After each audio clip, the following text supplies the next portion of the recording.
Bueno, buenas tardes a todos.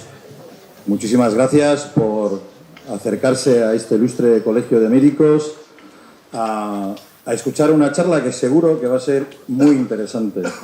El aula de cultura del colegio, como bien sabe, hacemos muchas actividades y con motivo de la Semana Santa queríamos hacer algo también y buscábamos a la persona más idónea y para eso encontramos al doctor forense, el doctor Alfonso Sánchez Hermosilla, murciano, que es una institución en todo lo que se refiere a la investigación de la Sábana Santa y del Sudario de Oviedo.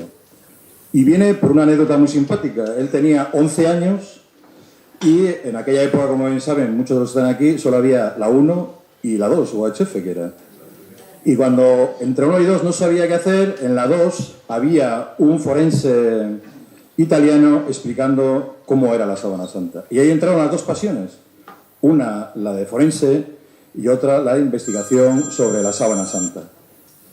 Y creo que él, bueno, aparte de eso, tiene muchas teorías, es una eminencia, tiene un grupo de trabajo muy importante a nivel internacional sobre la Sábana Santa y el Sudario de Oviedo, que nos va a contar. Pero primero, como bien saben, nuestro director del aula de cultura de este colegio es el doctor Riancho y él va a hacer la presentación del doctor Alfonso Sánchez Hermosilla.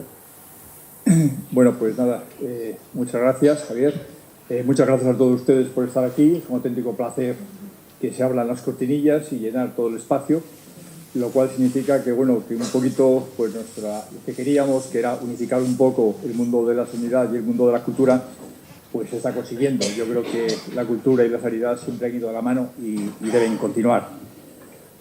Bueno, el doctor Alfonso Sánchez Hermosilla, nuestro comerciante de hoy, nos va a hablar de un tema que yo creo que es imperecedero. Nos va a hablar de la Sábana Santa y el sumario de Oviedo, si no me equivoco.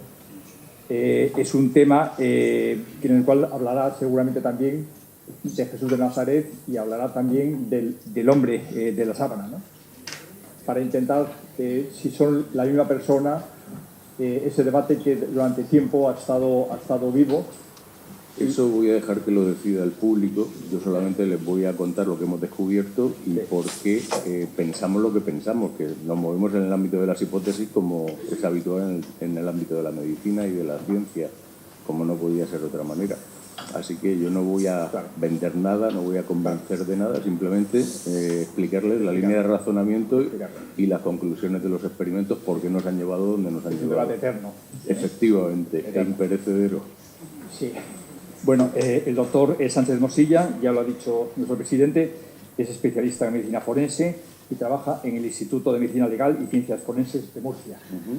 Es máster en antropología y genética forense. Es director del equipo de investigación, también lo ha dicho, del Centro Español, que se llama de Sindología. Es así, ¿verdad? De Sindología. Y también colabora con el equipo de Turín, que están metidos en la misma historia. Tiene varios libros también relacionados con este mundo y casi es especialista, me he enterado esta mañana viendo un vídeo de YouTube para saber de qué estaba hablando, en física cuántica. Enteradillo más que especialista. Bueno, sí. Bueno, muchas gracias al doctor Hermosilla por venir desde Murcia, que está allá al lado, pero que se lo agradecemos porque bueno, nos vamos a poner un poco al día de esta cuestión tan interesante. Muchísimas gracias y, por supuesto, muchísimas gracias a ustedes por venir y dejar tantas cosas interesantes y tantas ocupaciones que seguro que tendrán. ¿Se puede bajar la luz sin que se perjudique la grabación? No, vale, pues nada. Lo digo porque lo interesante es eso. Pero bueno, los técnicos son los que tienen la última palabra en este momento. De la síndrome de Turín seguro que ustedes saben mucho, pero del sudario, a pesar de lo cerquita que lo tienen, pues sabrán poco o casi nada. Bueno, no se sientan avergonzados, estamos en España. Si el cainismo no lo descubrimos los españoles, nos debió de faltar poco. Así que, si les sirve de consuelo, los obetenses tampoco saben gran cosa del sudario de Oviedo. Hoy van a aprender ustedes alguna cosilla más o menos interesante.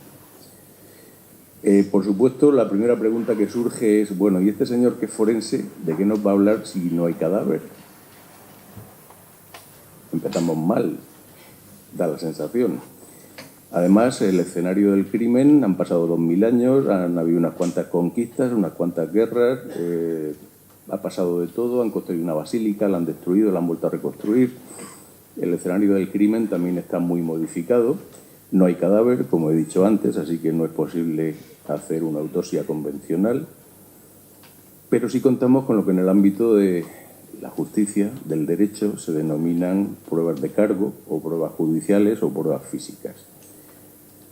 En cualquier caso, nos llevarían a el magnicidio que ha tenido más trascendencia en la historia de la humanidad. ¿Cuáles son estas pruebas? El sudario de Oviedo, se lo presento por proximidad, y la síndrome de Turín, por supuesto. Les pongo esta foto simplemente como recuerdo histórico. Si alguno de ustedes ha estado recientemente en la catedral, ya no está así el sudario de Oviedo, afortunadamente. Esto que se veía detrás, escondido, como siempre España es diferente, escondido detrás de los oropeles de la Cruz de los Ángeles, era una copia que regalamos nosotros del sudario, no era el original. O sea que hasta hace muy poquitos años lo que se veía no era el sudario, sino una copia. Hoy está de otra forma, está en un ámbito totalmente protegido, con una atmósfera protegida de nitrógeno para que no le ataque ningún tipo de microorganismo, que no se destruya, con una atmósfera controlada, que no se degrade de ninguna manera.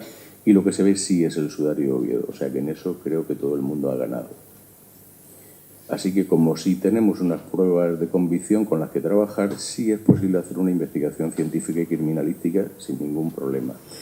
Además, por otra parte, bueno, los médicos que me están escuchando no les será totalmente ajeno, pero el público que no sea médico, pues se sorprenderá un poquito de que los forenses hacemos más cosas aparte de autopsia, muchas más cosas. De hecho, lo que menos trabajo nos da es hacer una autopsia a un cadáver. Y investigar con material textil, con prendas que han estado implicadas en un delito, en un homicidio, en una violación, eso es pan nuestro de cada día. Así que no es en absoluto ajeno, sino que es algo a lo que estamos totalmente acostumbrados. Ya de entrada les comento una de las conclusiones más importantes. Ustedes llegarán a las que lleguen, evidentemente, y luego, si hay tiempo y la organización lo permite, habrá un turno de preguntas y si yo sé la respuesta, estaré encantadísimo de responderles. Pero de momento ya les adelanto que los hallazgos forenses y criminalísticos que hemos encontrado tanto en el sudario de Oviedo como en la síndrome de Turín son absolutamente compatibles. Ya les adelanto que nosotros, como investigadores, estamos convencidos de que contuvieron el cadáver, y insisto en lo de cadáver, no estaba vivo, de la misma persona. ¿Y por qué hablo de dos lienzos? Si parece ser que hubo uno solo. Bueno, pues San Juan, que para el que no esté muy leído en los evangelios, era el único evangelista que estuvo al pie de la cruz. Los demás estaban jugando al escondite con los romanos y todas esas cosas tan divertidas. San Juan nos comenta el domingo, después de que ocurriera todo, cuando llegó al sepulcro, que lo que vio fueron los lienzos.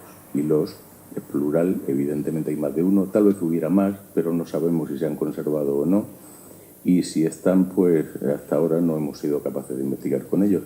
Y además, en el siguiente párrafo, en el capítulo 20, versículos 7 y siguientes, nos da una información relativa de la posición que tenían ambos lienzos, ambos materiales textiles en el sepulcro.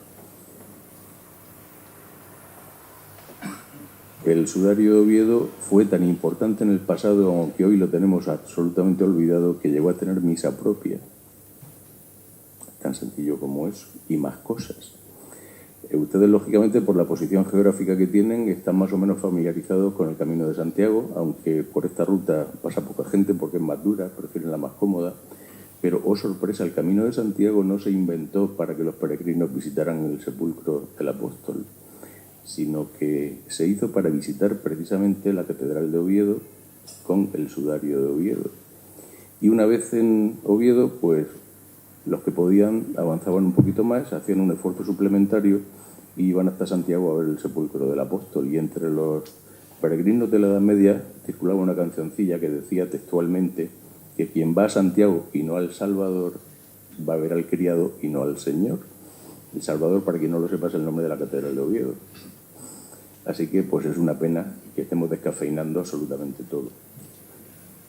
¿Qué información nos proporcionan estas dos reliquias? Bueno, pues la que podríamos esperar en una persona que ha muerto en la cruz, y exactamente la misma que nos describen los evangelios. No solo una persona que ha fallecido en unas condiciones tremendas, luego veremos hasta qué punto, ha muerto por asfixia, ha sufrido una tortura idéntica a la que nos describen los evangelios, con una corona de espinas, con un montón de contusiones, sobre todo en región facial, pero también en el resto del cuerpo, con huellas de una flagelación, además muy específica, no una flagelación normal y corriente, sino al modo romano con un instrumento muy concreto que luego veremos, el flagrum taxillatum.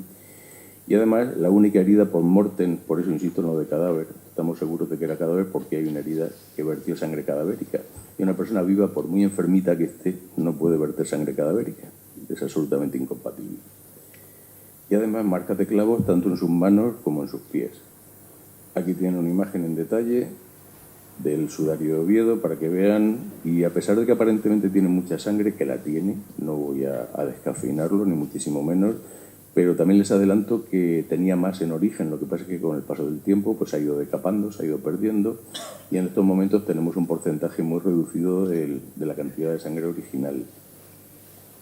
No vamos a entrar en detalle en la cantidad de manchas y en cómo se ha formado cada una de ellas, porque esto sería motivo pues, para una tesis doctoral cada una de ellas, pero bueno, vamos a hablar muy sucintamente de las que yo considero que puede tener más interés para ustedes.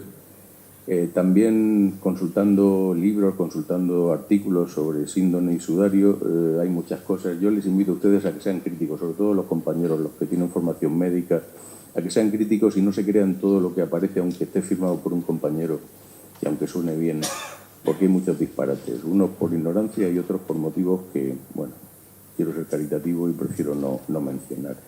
Pero de los 5 signos de la muerte, los que aparecen en este esquema, el único que evidentemente sí se ha manifestado es el de la rigidez cadavérica, y eso es evidente en cuanto vemos la imagen que aparece en la síndrome. Es evidente que es un cadáver, que es un ser humano y que tiene aún un evidente rigidez cadavérica.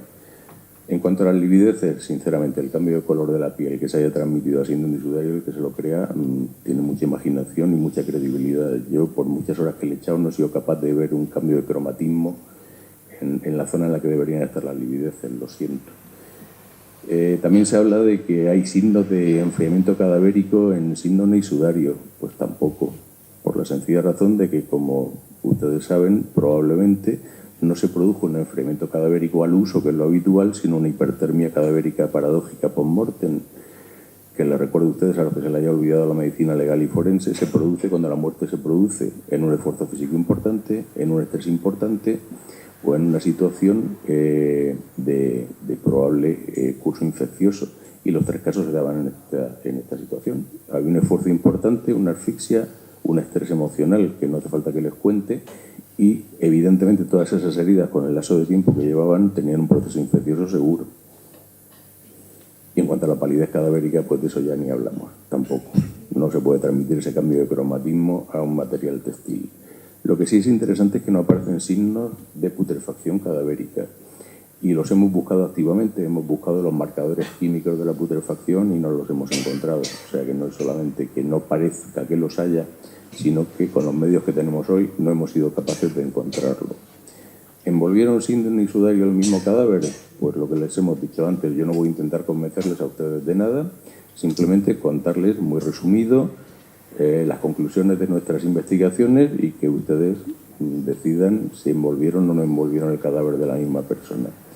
Vamos a entrar un poquito en la cronología, ver qué pasó, en qué orden, porque en ningún momento llegaron a estar los 2 objetos puestos sobre el cuerpo. En primer lugar estuvo puesto el sudario de Oviedo en la posición que pueden ver ustedes, cubriendo cabeza, cara, cuello y parte superior de tórax. Lo pusieron con mucha delicadeza y con mucho cuidado. Llegaron incluso a coserlo físicamente con aguja e hilo de algodón a mechones del cabello y de la barba para fijar su posición. O sea que no fue dejarlo caer y ya está para tapar el rostro, sino que se tomaron su tiempo. Y gracias a ello, a ese esfuerzo suplementario que desarrollaron estas personas, pues nos ha permitido hacer el estudio criminalístico de las manchas, porque lo hicieron tan bien que a pesar de la manipulación del cuerpo, las manchas no se movieron, no se emborronaron, y por eso somos capaces hoy en día de contarles todo lo que les vamos a contar. No vamos a entrar en detalles. En un primer momento lo tenía en posición doble, es decir, 2 capas de tejido sobre el rostro. Luego se modificó. El sudario lo llevó puesto cuando ya estaba crucificado y muerto en la cruz. Estuvo unas 2 horas más o menos con el sudario puesto. Lo conservó durante el descendimiento y lo conservó durante el traslado hasta el lugar del enterramiento definitivo. Había un reguero de sangre que nos chocaba muchísimo, porque el que la sangre de un cadáver fluya hacia abajo a favor de la gravedad, pues hasta ahí es normal. Pero este otro reguero hacia arriba nos chocaba muchísimo, hasta que finalmente, haciendo un montón de pruebas y un montón de dedicándole tiempo, pensando, llegamos a la conclusión de que la posibilidad más verosímil es que el cuerpo estuvo inclinado con la cabeza hacia adelante un tiempo, probablemente durante el descendimiento, y esto hizo que la sangre fluyera en sentido contrario a la gravedad, que no es tal. Al estar la cabeza en posición de equilibrio respecto al resto del cuerpo, pues lógicamente la sangre fluyó en este sentido. Durante todo este proceso de movilización del cuerpo, en el descendimiento y en el traslado, los cadáveres sangran, lo siento. Ya sé que casi todos ustedes piensan que los cadáveres no sangran, pero sí lo hacen, sobre todo cuando tienen heridas y son movilizados. Y aquí hay muchas heridas, solo de flagelación hay 140. Así que se producía una pérdida de sangre importante prácticamente a cada paso que daban las personas que estaban transportando el cuerpo. Esto para un judío es un problema, porque ellos incluso hoy consideran, los que son creyentes, que el alma está en la sangre, y que si una persona antes de morir pierde toda la sangre o una cantidad considerable de sangre y no se le entierra con esa sangre aunque esté vertida fuera de su cuerpo, ellos creen que no va a poder resucitar nunca. Y claro, eso para una persona creyente y que amaba a esa persona que ha fallecido, pues no era aceptable. Así que entonces y hoy, y un ejemplo está en la película de Mel Gibson, La Pasión, después de la flagelación, cuando le dan a las señoras unos lienzos para que recojan la sangre, pues eso es lo que se hizo en este caso, intentar evitar que se perdiera esta sangre, pero el ponerle el sudario no fue suficiente, seguía emitiendo sangre por boca y nariz cada vez que daban un paso, y las personas que estaban allí intentaban evitarlo por todos los medios a su alcance, que no eran muchos, lo único que tenían eran sus propias manos. Así que intentaron evitar esa pérdida de sangre usando sus propias manos, taponando fosas nasales, comprimiendo mentón, en fin, haciendo todo lo que les fue posible, cosa que les agradecemos porque hemos podido reconstruir todo eso. Hemos encontrado 3 manos de 3 personas diferentes, con lo cual hubo al menos 3 personas implicadas en todas estas manipulaciones. Y insisto en que para estas personas es más meritorio que para nosotros, porque para ellos, igual que para todo el mundo, un cadáver es una cosa pues que causa cierta repugnancia, aunque sea un ser querido, pero para ellos más, porque un judío creyente, ortodoxo, que toque un cadáver queda impuro, y el equivalente pues es a ser un leproso en la Edad Media. No podía participar en la vida social ni familiar, tenía que comer aparte, no podía hablar con nadie. O sea que tocar un cadáver era una cosa muy seria para estas personas, y más si estamos hablando de la persona que estamos hablando, víspera de la Pascua, más importante aún, no podían participar en el rito religioso más importante de todo el año. Así que es muy meritorio lo que hicieron estas personas. Aquí vemos algunas de las posiciones de las manos. En fin, hicieron todo lo que se les ocurrió. Así que el traslado al sepulcro, lo siento por los artistas que lo han representado, hoy voy a tumbarles a ustedes muchos mitos, lo siento, pero lo que hay son las consecuencias de la investigación. El traslado al sepulcro seguro que fue con la cara cubierta, con toda certeza, con el sudario de Oviedo concretamente, por este motivo, para evitar que se perdiera la sangre. Y una vez en el sepulcro le retiraron cuidadosamente el sudario, tan cuidadosamente que algunos de los puntos de los hilos de algodón aún se han conservado y hemos podido investigar con ellos, o sea que se tomaron mucho tiempo a pesar de todo y muchas precauciones. El cadáver fue amortajado de forma definitiva con la síndrome de Turín, y el sudario se colocó, tal y como nos cuenta San Juan en su capítulo 20, próximo al sudario, en una posición muy similar a esta que pueden ver ustedes aquí, y de forma esquemática en esta representación del sepulcro. Consecuencias de la interacción síndone y sudario, y que el sudario estuviera puesto con anterioridad a la síndone, pues muchísimas y casi todas interesantes. Primera, hay cosas que solo están en el sudario, lógicamente. Todo lo que se transfirió al sudario no puede estar en 2 sitios a la vez, aunque según la mecánica cuántica los electrones sí lo hacen, pero bueno, parece ser que las cosas de más tamaño que un átomo tienen cierto problema para estar en 2 sitios a la vez. En fin, pero también ha habido detalles interesantes que permiten correlacionar ambos objetos arqueológicos. Uno de ellos es este reguero de sangre en forma de épsilon, que suele llamar mucho la atención de los investigadores, y que, si se fijan ustedes en este detalle de la síndone, En esta gotita de aquí, el centro de la gota ha desaparecido. Ha desaparecido por la sencilla razón de que lo tenemos aquí en Oviedo, a 2 pasos de donde están ustedes, precisamente. Otro dato más. Hemos estudiado el polen, como no podía ser de otra manera, y bueno, nosotros hemos ido un paso más adelante de lo que se hizo en los años 70, años 80 del siglo pasado. Nuestra bióloga, Marcia Boy, italiana, magnífica persona y mejor investigadora, hace unos años tenía la hipótesis de que la inmensa mayoría de los pólenes de síndone y sudario se habían identificado de forma errónea y que no eran las plantas que los expertos, todos ellos botánicos de prestigio, habían dicho. Debo decir en favor de estos investigadores que la metodología en aquella época dejaba mucho que desear, pero era la estándar, era la que todo el mundo utilizaba. Era aplicar fixo papel celo a la superficie que querías investigar para recoger el polen, luego ponerlo en un porta, mirar al microscopio y intentar sacar lo que se pudiera. Esto es lo que todo el mundo hacía, pero precisamente, si se fijan ustedes, el polen, la inmensa mayoría de las plantas no son bolitas redondas, más o menos esféricas y ya está, sino que tiene una serie de ornamentos en su superficie, algunos de ellos muy elaborados, y todos estos ornamentos o se deformaban bastante o desaparecían con el método estándar, que era fijarlos en papel celo. Con lo cual había muchísimos errores de interpretación. Y nuestra bióloga, además, pensaba que estas plantas no podían ser las que decían por una sencilla razón. Todas ellas se polinizan por efecto del viento, por efecto anemófilo.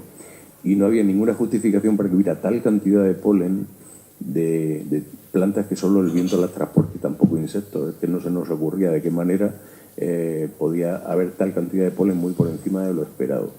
Ella consideraba que se habían utilizado otras plantas para amortajar el cadáver y para ello se basaba en textos de la época, en las publicaciones de Dioscórides y de Plinio el Viejo, mencionando precisamente el tipo de perfumes y de ungüentos que se usaban para amortajar los cadáveres de los reyes en Oriente Medio en el siglo I. Y bueno, pues ella estaba buscando estos pólenes en muestras del sudario en la Universidad de Mallorca. Estos son algunos de sus hallazgos. Yo estaba investigando con sangre en la Universidad de Murcia, en la UCAM, y pues como pasa en estas ocasiones, pues a veces el descubrimiento lo hace el mayordomo y no lo hace el señor o la señora. Ella estaba buscando pólenes, yo estaba buscando sangre, pues yo encontré el polen que ella estaba buscando, precisamente el Licrysum, que es esta planta que les presento aquí. Aquí no sé si la conocerán, más al sur la conocemos como siempreviva, es una planta que crece espontáneamente, creo que aquí también, pero que además de tener un interés botánico, tiene todavía hoy un uso en cosmética y en farmacopea. Y para que se hagan una idea, un extracto de esta planta de 10 centímetros cúbicos, 2 cucharaditas soperas, hoy vale alrededor de 5.000 euros. Y esto es solo una de las sustancias que se utilizó para amortajar el cadáver. En resumen, que se gastaron una verdadera fortuna en amortajar el cadáver de esta persona, exactamente siguiendo el mismo protocolo que aplicaban para enterrar a los reyes en Oriente Medio. Marcia, además, con su acento medio italiano, medio español, decía, esta planta se identificó erróneamente como bundelia, que es un tipo de cardo, y decía de una forma muy graciosa que los judíos son unas personas que a nosotros nos resultan muy extrañas por sus costumbres, pero ni siquiera un judío le pone un cardo borriquero al cadáver de un ser querido. Y, en fin, en eso creo que estamos todos de acuerdo. Por supuesto, también hemos hecho estudios genéticos de las manchas de sangre y de todo lo que hemos podido encontrar, pero lamentablemente a fecha de hoy no hemos sido capaces de utilizar la misma metodología, simplemente porque el estudio que se hizo con el sudario fuimos nosotros recientemente o relativamente recientemente, mientras que el que se hizo en la síndrome fue otro equipo diferente hace más tiempo y con otra metodología.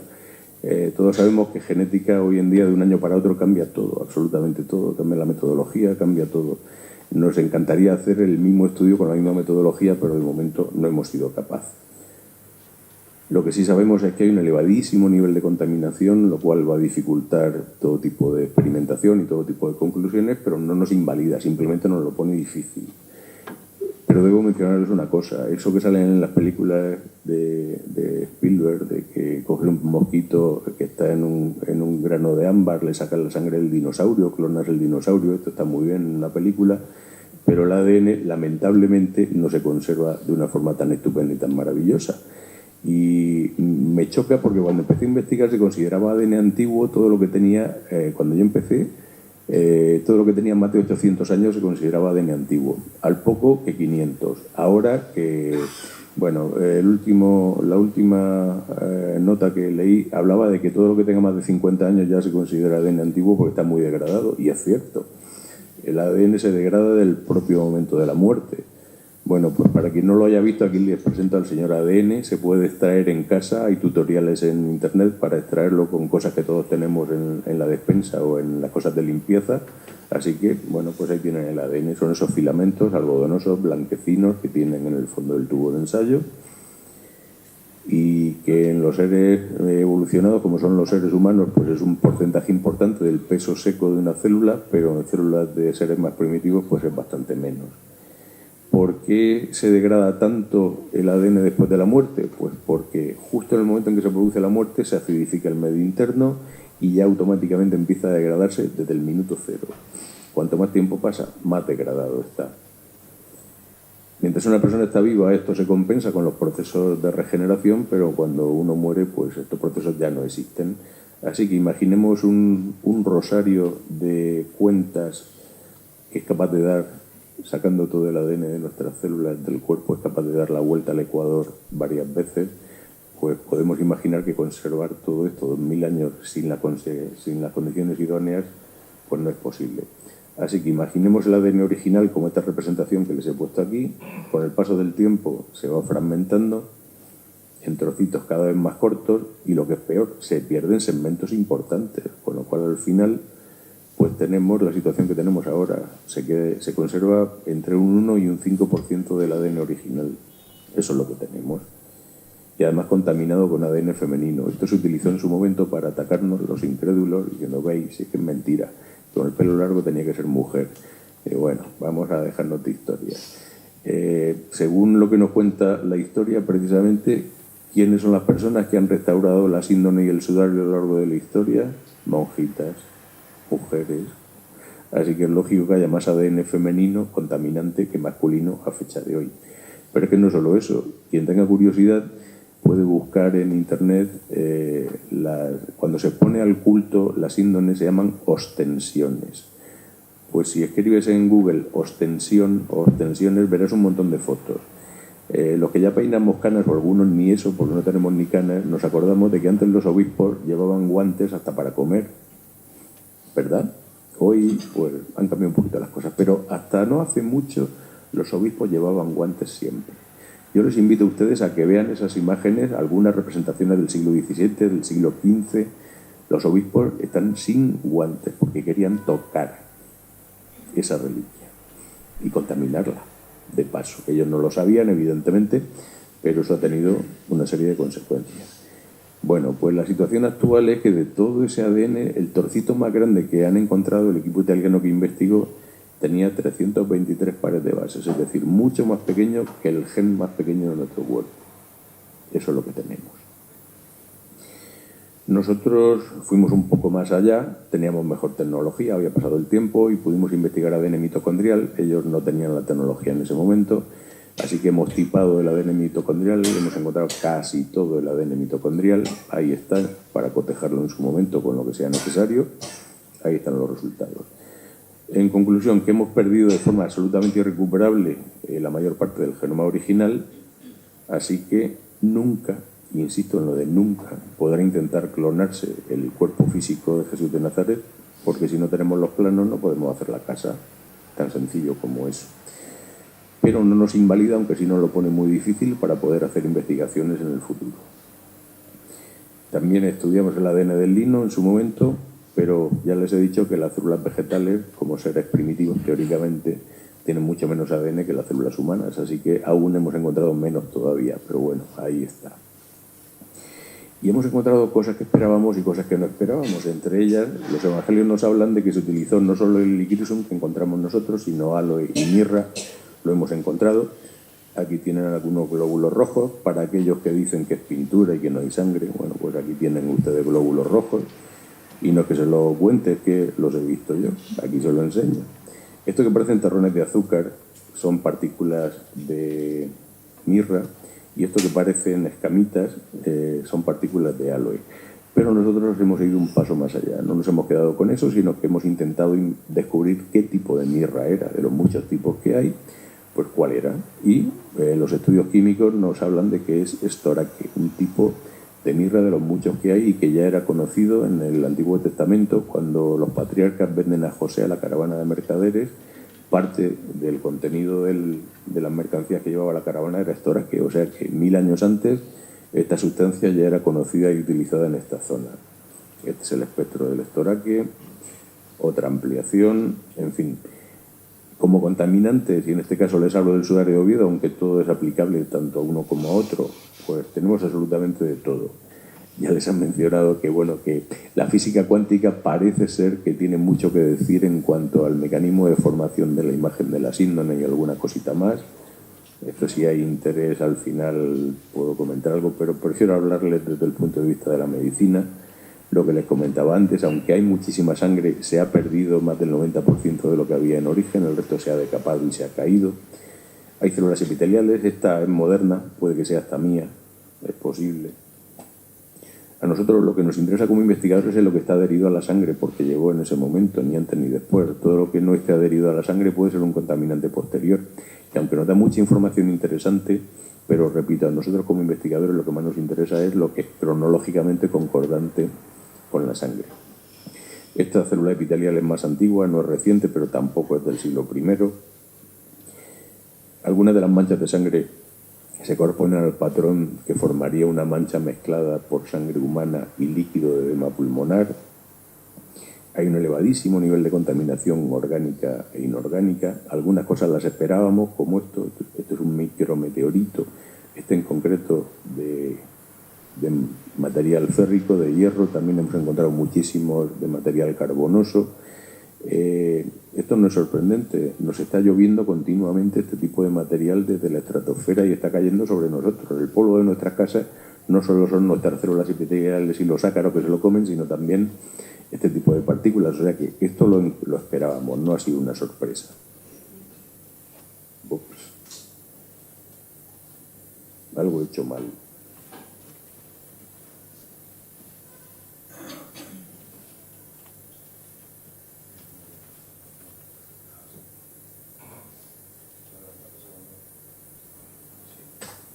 Bien, perfecto. Hemos encontrado cristales de cloruro sódico, no es ninguna sorpresa. El sudor, al fin y al cabo, no deja de ser agua y cloruro sódico y alguna cosilla más. Pero hemos encontrado cosas que nos han sorprendido. Esto en concreto es cloruro magnésico y no estamos seguros, pero pudiera ser que también se utilizara para amortajar el cadáver sales del Mar Muerto. Es un origen probable por proximidad y por composición química. Es una hipótesis, no es una de las cosas que más nos preocupan, o sea que está ahí un poquito apartado porque no tenemos tiempo ni disponibilidad para estudiar y tenemos otras cosas, otras prioridades. Hemos encontrado de todo. Aquí tienen simplemente dónde hemos encontrado más cantidad de calcio en el sudario de Oviedo, pero vamos, que hemos encontrado de todo, absolutamente de todo. Fibras textiles, esta es moderna, es material sintético, esta de color azul que les enseño. También hay algodón, hay terciopelo, hay lana, hay de todo. Sales de plata en grandes cantidades, como podemos ver aquí. Esto ya me duele un poquito más, esto es carmín de labios y para las señoras, además con efecto glossing, quiere decir que es un carmín moderno, no es de hace 100 años ni nada parecido. Es decir, por favor, ustedes que viven cerca, si alguno tiene la posibilidad de ir a Oviedo y le permiten darle un beso, yo no les puedo decir que no lo hagan, solo les pido que se quiten el carmín de labios antes. Eso es un favor personal que les pido. Hay contaminación por óxido de hierro, todo tipo de material orgánico e inorgánico, estructuras cristalinas. Este en concreto es carbonato cálcico procedente de la propia roca caliza con la que se construyó la catedral. Les recuerdo que en la Revolución de Asturias, a principios del siglo I, alguien voló la Cámara Santa con su contenido. Milagrosamente se salvó el sudario, en fin. Pero lógicamente ha habido transferencia de material, ha habido consecuencias. Contaminantes biológicos como este grano de una espora de un hongo, más células epiteliales modernas, seguramente alguna es mía, los cabellos no son míos con toda certeza, no sé de quién serán, pero míos no. Hemos encontrado pelo de gato, hemos encontrado casi todo lo que se pueden ustedes imaginar.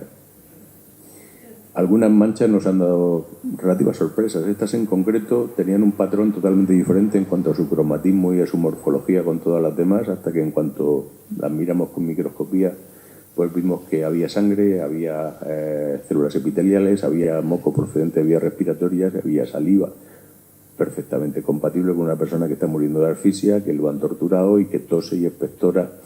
Y bueno, pues todo acaba pues en la zona de la barba, del pecho, en fin. Esas que les estoy mostrando ahí. También hay huellas de flagelación en el sudario de Oviedo, a pesar de que solo cubrió cabeza, cuello y hombros. Esa que les muestro ahí tiene el mismo patrón exactamente que las marcas que aparecen en la síndrome atribuibles a la flagelación. Hay marcas de dedos de haber remetido el sudario debajo entre el mentón y las clavículas. Son esas que les muestro ahí. Ya les he dicho que hemos encontrado la huella de 3 manos diferentes. Y bueno, esta foto se la pongo un poquito para contar un chiste. Demasiada ciencia, vamos a suavizar un poquito. Como pueden ver ustedes, esta fotografía demuestra de forma fehaciente que hay al menos 3 hombres en el planeta Tierra que saben coser. Cosa sorprendente, pero bueno, ahí está. Así es como se conservaba antes el sudario de Oviedo, cosido a otro soporte textil en un relicario de plata.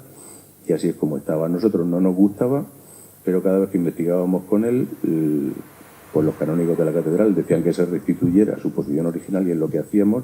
Sí que debo decirles que las pasadas iban exactamente por los agujeros que ya había, o sea que no hemos hecho más agujeros de los que ya había. Pero bueno, el ponérselo simplemente es como anécdota.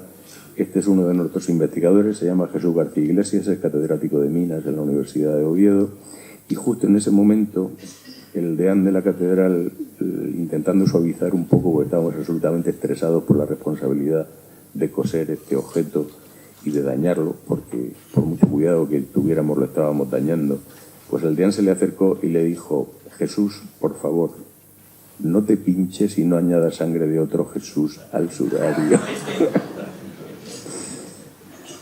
En fin.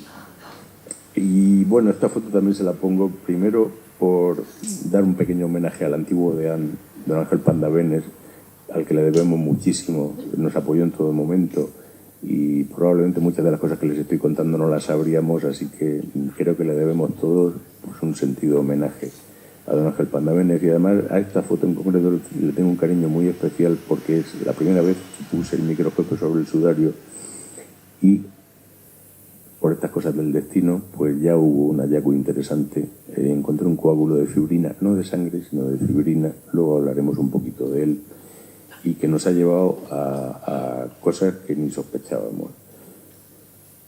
Lógicamente tenemos mucho más en candelero, no solamente lo que les he contado, sino cosas que todavía no tenemos evidencia científica. Tenemos nuestras hipótesis, datos que lo corroboran, pero nosotros no hacemos nada público hasta que no tenemos certeza absoluta, hasta que sea publicado y el resto de la comunidad científica ha tenido ocasión de opinar y de contestar.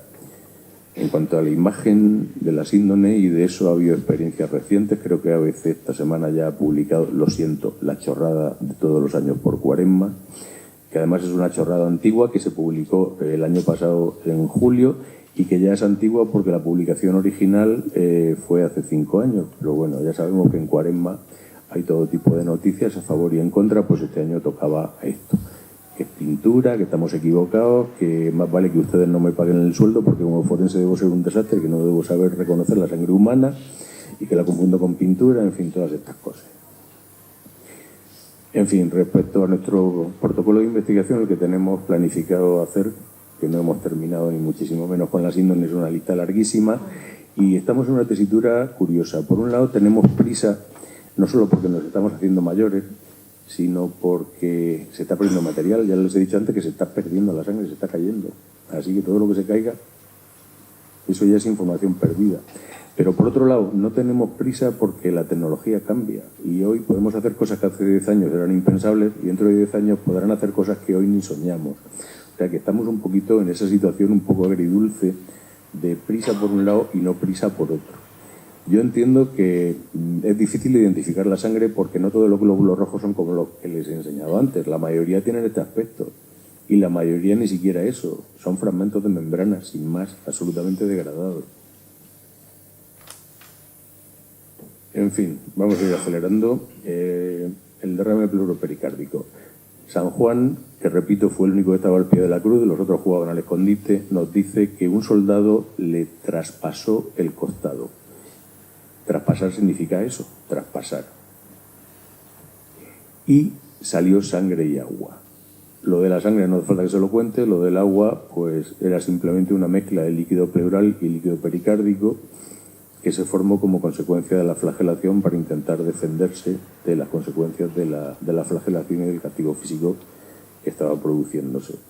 Lo que pasa es que la morfología del líquido pleural pues, puede ser muy variable, puede ser absolutamente transparente, puede ser más turbia, y lo que San Juan vio probablemente era exactamente lo que están viendo ustedes ahí, lo que beben la inmensa mayoría de las personas. Ustedes aquí tienen un agua estupenda, en el Segura no tanto, y más al sur menos todavía. Ese es el aspecto del agua que bebe la mayoría de la gente hoy en día, y es la que bebía San Juan y San Lucas.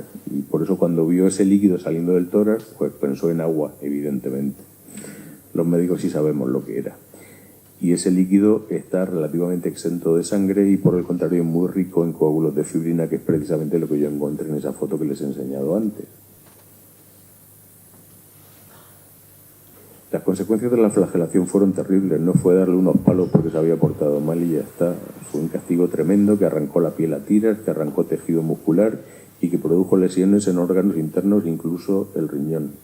Hubo un edema pulmonar como consecuencia de la crucifixión y con el tema de la lanzada, como nos dice San Juan, un soldado traspasó su costado. La hipótesis habitual entre todos los investigadores es que la lanza entró entre el quinto y sexto espacio intercostal derecho, en una trayectoria más o menos horizontal, hacia el centro del cuerpo y, bueno, pues una vez que tocó corazón, retrocedió y ya está.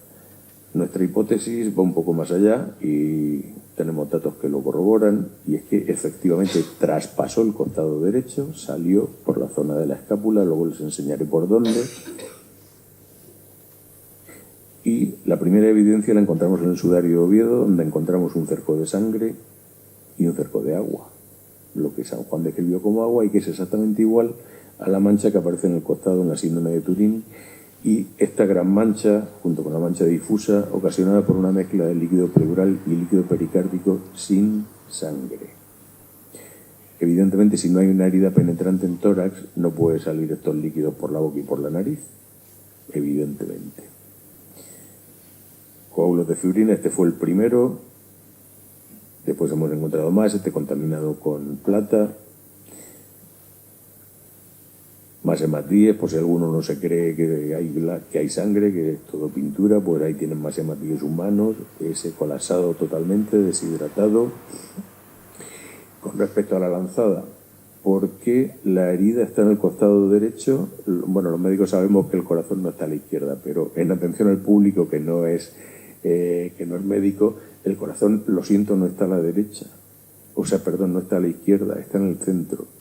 Lo que está a la izquierda es la punta del corazón, que sobre todo las personas delgaditas, si se tocan, podrán notar cómo el corazón golpea las costillas, y por eso casi todo el mundo piensa que el corazón está a la izquierda, pero no, está en el centro. Pero bueno, eso sigue sin decirnos por qué la herida está en el lado derecho. Cosa sorprendente. Bueno, pues eso nos da una información interesantísima. La persona que infringió esta herida, con toda seguridad, no era un verdugo ni era un civil, sino que era un soldado profesional. Y les comento, vamos a ver. Casi todos somos mayores por lo que estoy viendo. Cuando yo era joven, ya a los zurdos se les obligaba a ser diestros, ¿verdad? Pues imagínense en el ámbito militar en el siglo I. El que era zurdo daba igual. Le enseñaban a usar el escudo, el arma defensiva con su mano izquierda y el arma ofensiva con la derecha. Así que ustedes imagínense a su oponente con un escudo que le tapa la cabeza. Perdón, un yelmo que le tapa la cabeza. Un escudo que le tapa las partes vulnerables del cuerpo. Las perneras protegidas o con cuero o con algún material, cota de malla o algún tipo de estructura metálica según la disponibilidad de dinero. La única posibilidad que tenías de salir vivo en combate era cuando tu oponente te atacaba, intentar meter tu arma una fracción de segundo antes en el único espacio libre que quedaba. No había más. Y de hecho todas las representaciones antiguas muestran esto. Esta escultura, el galo moribundo, que se puede encontrar en Notre Dame de París, muestra exactamente en el mismo sitio la herida. Esta más antigua, griega, con 1000 años más de antigüedad. Aparece el enfrentamiento entre Aquiles y Héctor. Nuevamente la herida en el lado derecho, otra representación. O sea que este era el sitio en el que los soldados antiguamente procuraban atacar a su oponente. Esta es la herida en la síndone, el orificio de entrada. Vamos a ir rapidito, que me estoy extendiendo mucho. Ahí tienen la salida, concretamente, entre la escápula, la columna vertebral, la cuarta y la quinta costilla. Y además no llega a tocar ningún hueso por la sencilla razón de que al tener los brazos en alto en la cruz, la escápula bascula y deja justo el espacio necesario para que pasara la punta de la lanza o espada o lo que fuera sin ocasionar ningún daño en las estructuras óseas. Había muchas manchas que podían ser las responsables de haber sido producidas por el orificio de salida. Estuvimos buscando una por una hasta que encontramos la única en la síndone que tiene el doble reguero, esa que les muestro ahí, su mancha de sangre en esta zona y el resto, líquido pleural y el líquido pericárdico cayendo hacia abajo como era de esperar por efecto de la gravedad. Así que aquí tienen ustedes la trayectoria con los ángulos de entrada y salida, detalles de la mancha y el aspecto que pudo tener. Estamos hablando de que salió solo la punta, no fue la totalidad del arma ni muchísimo menos. Con los datos que hemos obtenido en toda esta investigación se ha podido hacer una reconstrucción anatómica y antropológica. Todas las imágenes escultóricas que les he mostrado y les voy a mostrar las ha hecho el profesor Miñarro, colaborador nuestro, miembro de nuestro equipo, y no solo es probablemente el mejor imaginario que ha habido en la historia, sino que además es catedrático de escultura en la Universidad de Sevilla y una gran persona donde las haya. Imagino que casi todos ustedes conocen el Cristo Sindónico de la Universidad de Córdoba, que es este que les muestro aquí, y que probablemente es el que mejor representa todas las heridas que hemos sido capaces de descubrir en síndone y sudario. Como decía, nos ha permitido hacer una reconstrucción no solo antropológica, sino patológica de las lesiones sufridas y del aspecto que pudo tener antes de sufrir toda esta tortura, antes y después. Hay muchísima más información, no solamente lo que les he contado, podríamos estar hablando, bueno, horas y horas. Para que se hagan una idea, solamente heridas atribuidas a la corona de espinas hay unas 50. Y además es chocante porque no solo se parecen las manchas, como pueden ver ustedes, lo que tienen a su izquierda es la síndrome de Turín, en la zona de la nuca, lo que tienen a su derecha es el sudario de Oviedo. Bueno, pues las heridas, las manchas se parecen muchísimo, pero lo más importante no es que se parezcan o no, porque todos hemos tenido heridas, nos ponemos un cleaner, se llena, lo tiramos, nos ponemos otro, y si comparamos los cleaners, las manchas no tienen por qué parecerse. Pero cuando hay varias, lo que sí es importante es que la distancia entre ellas es la misma. Cuando es la misma distancia entre 50 manchas, la probabilidad de que sea por azar es un poco remota. Para que se hagan una idea, en el ámbito de la criminalística, cuando se encuentra una huella dactilar, lo que buscan los investigadores son lo que se llaman los puntos de coincidencia, los puntos de validez. Las huellas dactilares no son solamente unos surcos, sino que tienen una serie de características, y cuando en un espacio concreto coinciden 12 de ellas en el ámbito policial de todos los países civilizados, se considera identificada la persona. Pero en el ámbito judicial basta con 9. Bueno, pues nosotros hemos encontrado 50, solo en la zona de la cabeza. Yo creo que esto tiene algún valor. En cuanto al sudor de sangre, bueno, algunos investigadores dicen que toda la sangre que aparece, sobre todo en sudario y Oviedo, se debió a este sudor de sangre. Nosotros no dudamos que se produjera, pero no lo hemos encontrado por una sencilla razón. Estas heridas sangraron tantísimo que cualquier cosa que hubiera previamente la emborronaron. Con respecto a la corona de espinas, bueno, pues estuvimos investigando, incluso llegamos a recoger material en la zona de origen. Esta es una de las plantas atribuidas, el famoso cardo borriquero del que hablaba Marcia Boy, pero detrás tienen otra más interesante, el Sisyphus, emparentado con nuestro ginjolero. Creo que por aquí no crecen, pero por lo menos les sonará el nombre, y que su nombre botánico es Azophaifo. Bueno, botánico semicoloquial, su nombre es Sisyphus. Bueno, el Sisyphus tiene un sistema de espinas muy complejo aparte de las espinas principales, que tienen una capacidad lesiva estupenda y maravillosa, pero en perpendicular a ellas crecen unas más pequeñitas, en un ángulo de 90 grados, pequeñitas y en forma de garfio, que permiten que para una persona sin experiencia como yo en cestería y sin callos en las manos, porque no me hace falta para mi trabajo, podamos trenzar una corona de espinas en 5 minutos sin pincharnos demasiado, y además de tocar fio, se engarzan uno con otro y la corona se mantiene. Mientras que con otro tipo de plantas la corona no se mantenía, no era posible trenzar una corona satisfactoria. Los médicos sí sabemos por qué sangran tanto estas heridas. La zona de la cara, cuero cabelludo y encéfalo es la que más riesgo sanguíneo tiene, por lo tanto una herida muy pequeña aquí sangra muchísimo más que en cualquier otro sitio del cuerpo. Como no encontramos voluntarios para experimentar, pues utilizamos un cráneo humano recubierto de pasta de modelar y diferentes tipos de coronas de espinas para hacer experimentos, a ver de qué forma se pudo producir. Y esto nos llevó a considerar que con toda certeza no pudo ser un aro tal como lo representan los artistas, los artesanos. Tuvo que ser más o menos un casco, pero con un aro alrededor y además ese aro asegurado con una cuerda alrededor de la cabeza.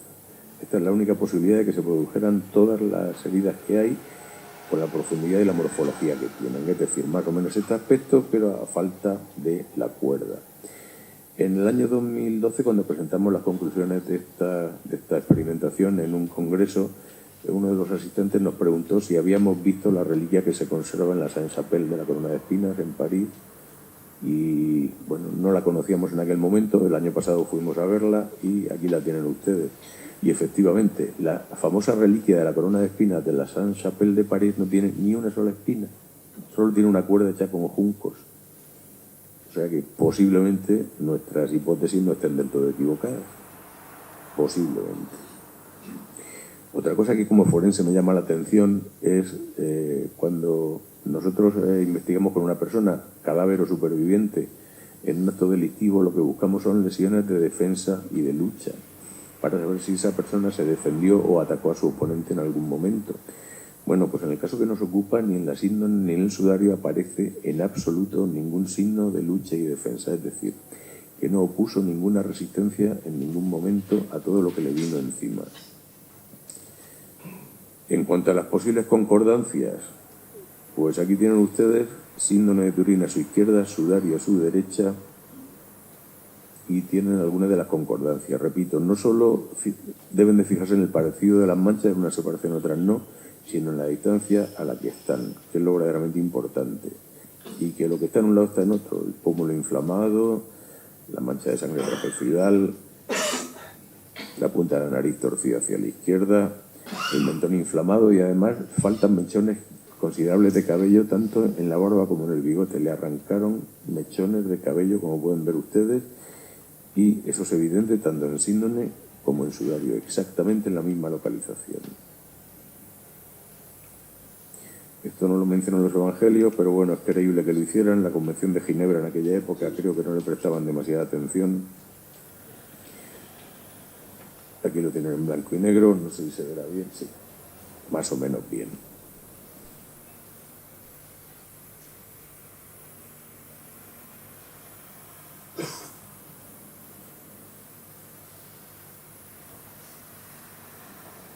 La zona de la nuca, para que vean ustedes, nuevamente síndrome a la izquierda, sudario a la derecha, e insisto en lo de las manchas, que además se parecen, cosa que no deja de sorprendernos porque no tendrían por qué. Pero verdaderamente lo importante es la distancia entre las manchas.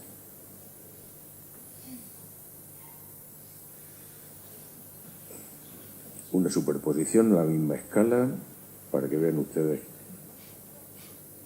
por qué decimos lo que decimos.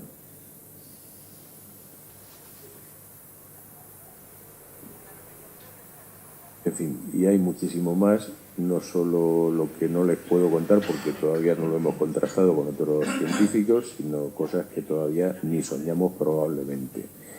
Yo voy a aprovechar, como hago siempre, estoy viendo personas jóvenes, nos estamos haciendo mayores, yo soy de los más jóvenes del equipo y necesitamos relevo generacional. Así que si alguien está dispuesto a perder su dinero porque aquí no hay sponsor ni financiación, yo pago la investigación con mi sueldo y los pensionistas del equipo con su pensión. Así que no hay dinero, no hay prestigio, porque los que nos dedicamos a cosas de curas, pues, en fin, ¿qué les voy a contar a ustedes que no sepan? Perdemos nuestro tiempo, perdemos nuestra familia. Yo no sé mi esposa cómo me aguanta, pobrecita. Así que repito, si alguien está dispuesto a perder su dinero, su tiempo, su familia y su prestigio profesional, por favor, necesitamos relevo generacional. Nosotros la recibimos con los brazos abiertos, con muchísimo gusto. Y por mi parte, pues no tengo nada más que decirles. Muchísimas gracias por su paciencia y por su atención.